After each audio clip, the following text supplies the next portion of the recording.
Hello મિત્રો, શિયાળાની શરૂ થઈ ગઈ છે. એવામાં આપણે ગુંદર પાક જેવા વસાણા ખાતા જ હોઈએ છીએ. તો આજે હું ગુંદર પાકની રેસીપી તમારી સાથે શેર કરવા જઈ રહી છું.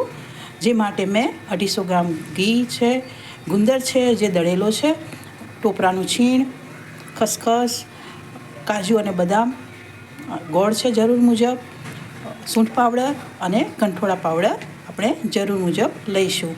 તો ચાલો આપણે બનાવીએ ગુંદર પાક. ગેસની આંચ એકદમ ધીમી રાખી અને આપણે ગુંદરને શેકી લઈશું.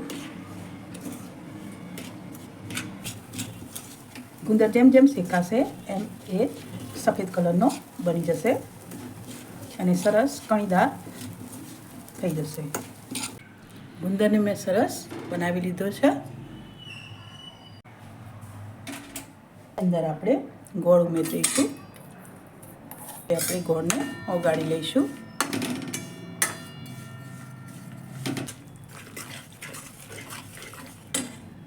અહીં જ આપણે ટોપરાની છીણ નાખી દઈશું.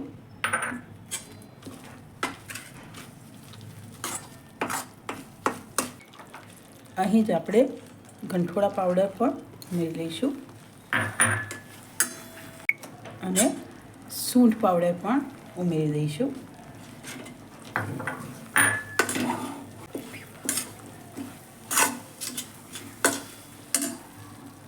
અહીં જ આપણે બધો ગુંદર પણ ઉમેરી દઈશું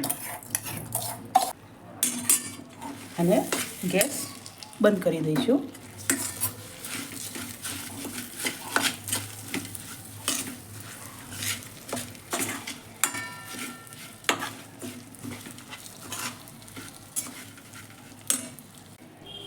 ગેસ ઉપરથી ઉતાર્યા પછી આપણે એની અંદર ડ્રાયફ્રૂટનો ભૂક્કો અને થોડો ભૂક્કો આપણે ગાર્નિશિંગ માટે રાખીશું.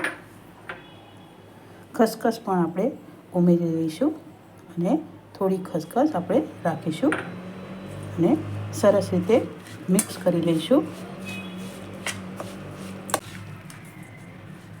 આપણા બનેલા ગુંદર પાકને ઠારવા માટે મેં એક ડીશ ઘીવાળી કરી લીધી છે. આપણે ડીશમાં બધો જ ગુંદર પાક કાઢી લીધો છે. હવે એને વાટકીની મદદથી આપણે એને અને ખસખસ અને સૂકો મેવો નાખીને આપણે હવે આ ગુંદર પાકને આપણે ઠરવા માટે મૂકીશું અને ઠરે પછી જ આપણે એના પીસ કરીશું. આપણો ગુંદર પાક સરસ બનીને તૈયાર થઈ ગયો છે. તો મારી આ રેસીપી તમને ગમે તો લાઈક કરજો, શેર કરજો અને સબસ્ક્રાઈબ કરજો. આવજો.